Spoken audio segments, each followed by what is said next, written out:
Vigevano, stazione di Vigevano. Nuova città, nuova puntata. Oggi vi ho portato in provincia di Pavia, a Vigevano. Siete pronti a vederla con me? Andiamo! Vigevano si trova a poco meno di un'ora di treno da Milano. Raggiungiamo ora la nostra amica Simonetta. Questa è una delle più belle piazze del Rinascimento italiano, è la famosa Piazza Ducale, realizzata sul finire del 400 per volere di Ludovico Maria Sforza, il famoso duca di Milano. Abbiamo ancora la pellicola pittorica che venne suggerita da Donato Bramante lungo i muri perimetrali, sui tetti il dettaglio dei comignoli che richiamano torri conquistate in battaglia dai duchi di Milano stessi.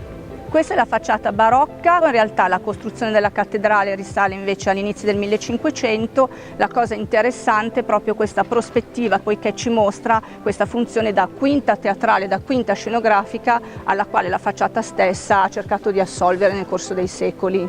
Ma Simonetta, questa torre? Questa è la torre del Bramante, se vuoi saliamo ti mostro un panorama bellissimo. Andiamo.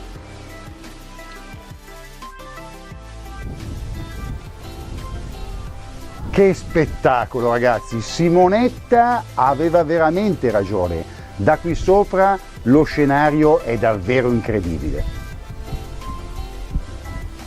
Qua siamo in una delle 3 scuderie del castello, la più famosa, quella che Leonardo inserì nel foglio 39 manoscritto B, ed è la famosa Polita Stalla. All'interno 50 colonne in serizzo che provengono dalle cave del Lago Maggiore, disposte su 2 ordini così da creare 3 spazi ben distinti. La parte superiore è questa bella successione di volte a crociera che alleggeriscono ancora di più l'ambiente, lo rendono se possibile ancora più elegante.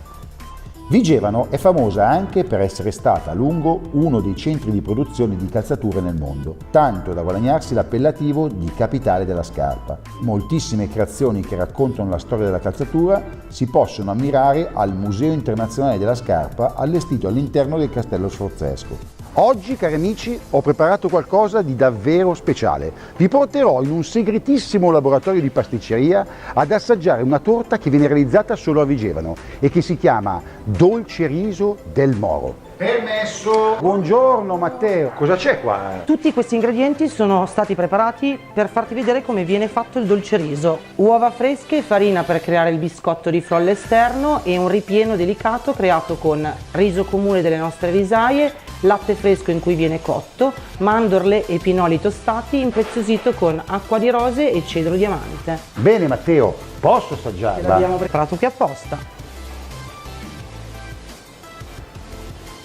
Buonissima, mi ricorda una dolce che mi preparava la mia zia Umberta quando ero bambino.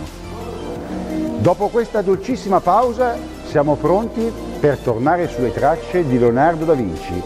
Andremo a visitare il mulino di Mora Bassa, dove si possono trovare delle macchine in legno, fedeli ricostruzioni dei disegni di Leonardo da Vinci. Non so perché, ma a volte mi sento un po' Piero Angela. Per raggiungere il mulino della stazione ho deciso di prendere oggi una macchina elettrica EVAI. EVAI è il servizio di car sharing elettrico offerto in collaborazione con Trenord. Per scoprire come funziona visitate il sito e-vai.com. Iscriversi al servizio è stato facilissimo. Eccoci finalmente arrivati al mulino dove ci aspetta il nostro Dario Noè. Mi hanno raccontato che tra l'altro parla per citazioni leonardesche. Chissà se è vero, andiamo a scoprirlo. Buongiorno Dario. Buongiorno Luca, benvenuto al mulino di Mora Bassa, fatto costruire nel lontano 1488 da Ludovico il Moro e donato alla moglie Beatrice d'Este nel 1494.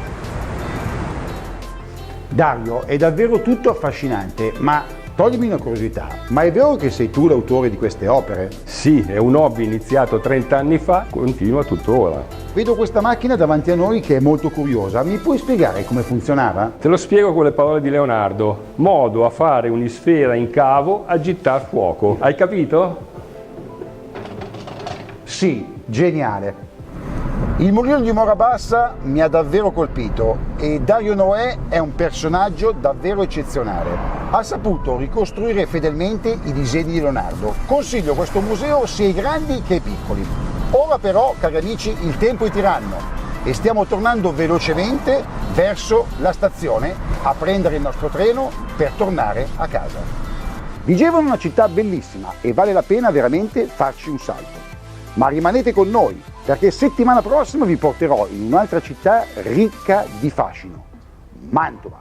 Ora non mi resta che salutarvi e, come dicono da queste parti, in carrozza!